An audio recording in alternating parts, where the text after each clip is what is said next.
Hi, Capricorn. Welcome to Ananda Tribe. This is Amanda. Welcome to my channel if you are a returning subscriber. And if you're new, welcome to you. You can also find me on Instagram and Facebook. I do daily card readings in the mornings for you for free.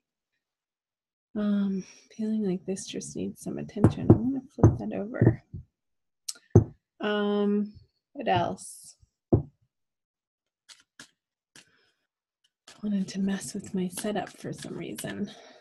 So this is your divine love reading for twin flames, soulmates, anybody in or out of relationships. We are tapping into both the feminine energies and the masculine energies. So it's going to resonate for some of you. It's not going to resonate for some of you. So cross-watch your moon and rising sign videos as well. And also check out your general readings that I have already posted for you for April. So let's do masculine on this side and feminine over here. And then in the middle will be the conjoining energies. Okay. Put these over here this time. And this will be the outcome. All right, masculine has the Fool in reverse, but he's looking towards the feminine. And the Knight of Cups is looking the other way. So I feel like the masculine energy, Capricorn, is going towards the feminine to revisit something. Mercury is retrograde. I'm not surprised that he's in reverse, looking towards the feminine. However, I don't feel like the feminine is receptive to his energies and his approach, what he has to say, what he has to offer for the start of April. I feel like the feminine energy is looking out to other prospects, like keeping her options open. She's not saying no to him. I feel like she has one ear turned to listen, like, okay, the masculine's trying to communicate something here. What does he have to say? But not taking it, she's taking it with a grain of salt, essentially, and really not, like, her armor's on. She's not letting it sink into her heart center, but she's considering it. The horse is sort of looking in that direction too, like, who's behind me over there? I feel like the masculine is a little bit regretful. However, the way that he's approaching the feminine isn't quite in the way that she would want him to be, for her to completely turn this horse around and start running back into his direction. So let's see what's in his subconscious energies. The Hermit in reverse. Let's see hers. The 10 of Pentacles. So yeah, this is what the feminine wants to create and have and manifest and be living in, this full, abundant, glorious, sharing, family, fun atmosphere. And so this is operating in her subconscious of why she's turning around, because he's coming with this information, like he's done this internal work and ready to present it to her. I want to make sure you can see that. And it's like the time for that isn't quite over, masculine. The Hermit card in reverse in your subconscious is like, yes, you've made progress. Yes, you've done some inner work. But with it in reverse, it's almost like not quite in the ways that have stuck, like in your everyday habits and patterns. Let's see what's going on in the conscious mind. Interesting. Virgo masculine just got that in his subconscious. So you might want to cross-watch the Virgo reading, Capricorn. This is the Matriarch card. Here's my deck from the Smith-Waite Centennial Edition tarot deck that I'm using. And it's an additional artwork piece that is the matriarch card. So I'm getting that the masculine wants to be taken care of by the feminine. And let's see what she has in her conscious. Yeah, she's not having it. There's still some disagreements, and you guys are not seeing eye to eye in your communications.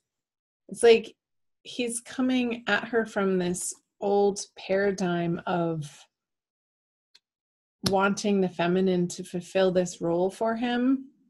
And she has such a bigger vision than that.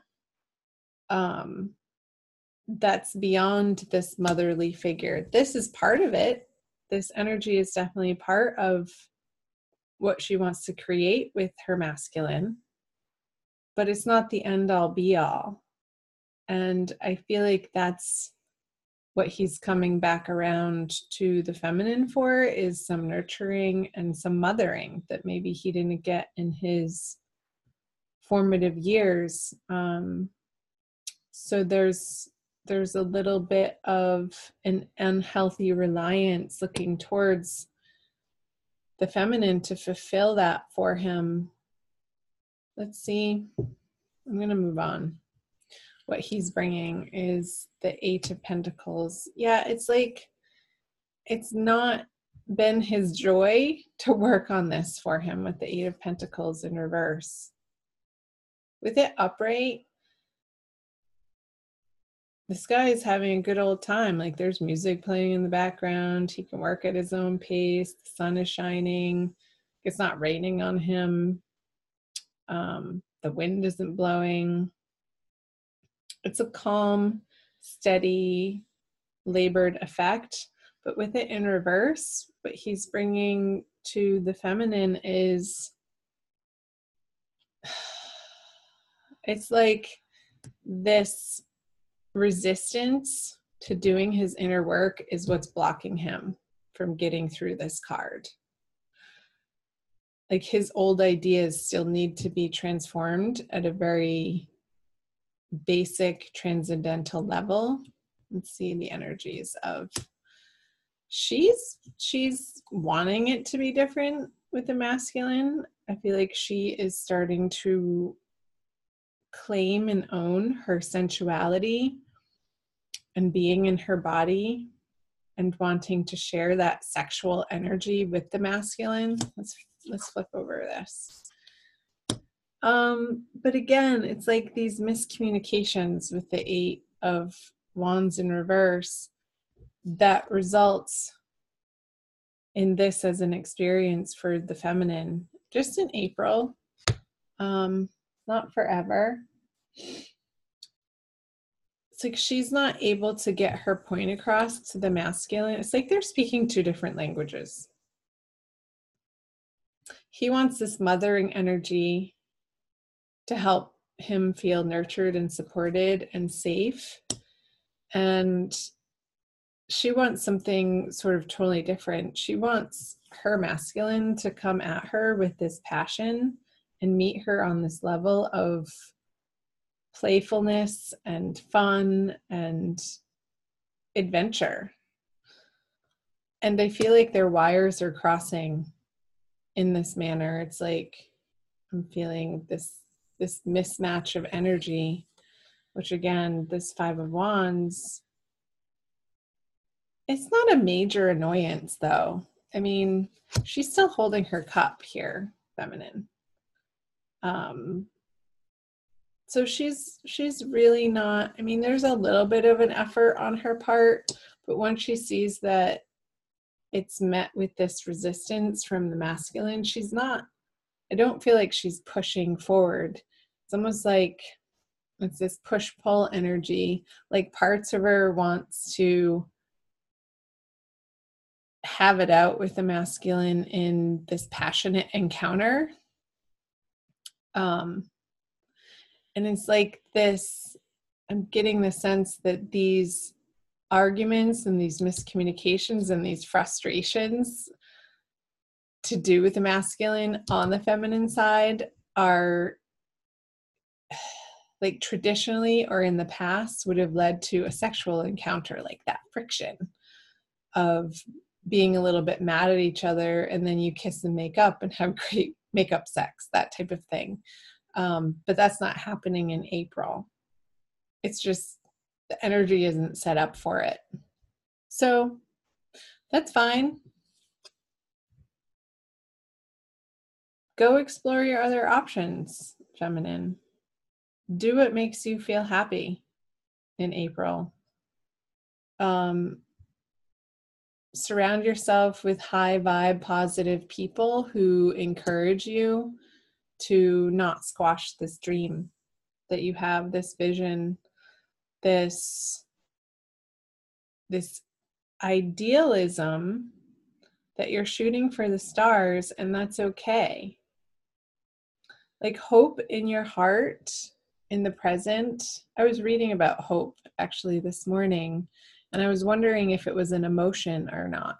And in fact, the jury says, most of the psychological journals say, no, it's not an emotion. It's more of a cognitive way of being and informing your current state of mind, which can affect your behaviors of how you act in the present moment. So keep hope for this vision for yourself, this abundance, this comfort, this overflowing prosperity that you will one day create with your masculine.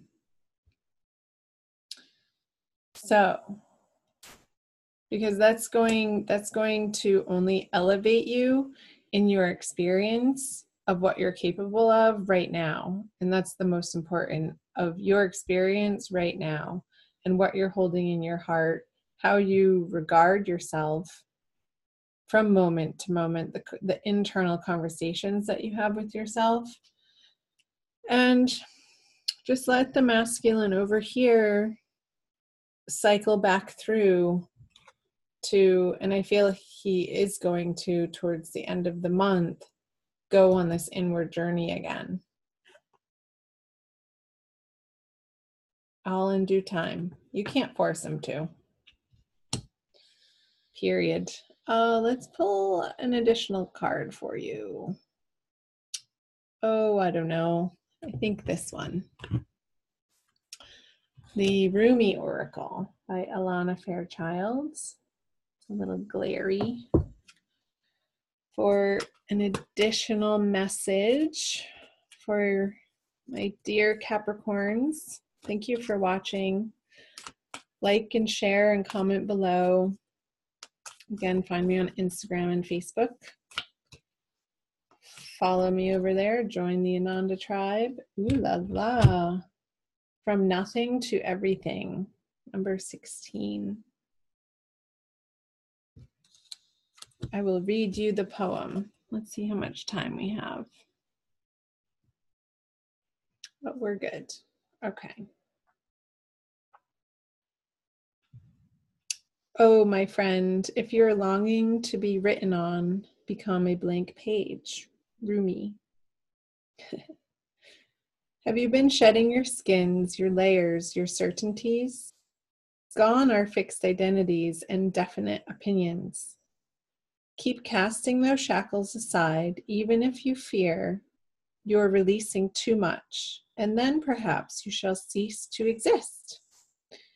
You shall only cease to exist as you have known yourself to be thus far. Another emanation of you awaits, blazing angel, something more beautiful and true. Yet here you are at the pruning stage, like a gardener for the soul. Shall the garden spring back to life, or will the enthusiastic denuding process be rather too much and unintentionally kill off the garden altogether? Fear not. Your soul is made of hardy stuff. It can handle a lot of culling and will shine even brighter for it. There is a greater story to be impressed upon your essence than the one you are currently dreaming up. Though you are brilliant, no doubt about it, my angel of love, there is one who is even more so. The imagination of this great writer is beyond our comprehension. The stories that pour forth from that cosmic poet in every moment are so rich, they inspire the creation of art and music. One such story is especially created for you. Yes, you. With a starring role in all the best supporting cast. You shall gasp in wonder, awe, glee, and delight when you hear it. It is a great romance, a great adventure, with an ending truly spectacular and divine. Would you wish to hear it? Become attentive now. Put your own tales aside, as dramatic as they may seem right now, and prepare to be entranced by the greater storyteller, the living poet of love, as you are entranced in a tale of your unfolding divine destiny. Wow. So the whole time, Capricorn, I wanted to pick this card up, the unconscious, those stories that we tell ourselves of what we dream of and how things should be. Alana was channeling this message of it's going to be greater than your greatest imagination. So don't be disappointed that this isn't coming to fruition right now, because a greater story is being written for you to experience in your future that you can't see yet. So trusting in that process, trusting the divine Mother God is the way. Keeping that hope in your heart and your faith strong. Okay, Capricorns, thank you for watching. I'm going to end it here. So comment below on the parts that have resonated for you, okay? I'd love to hear from you. All right, dear ones, bye.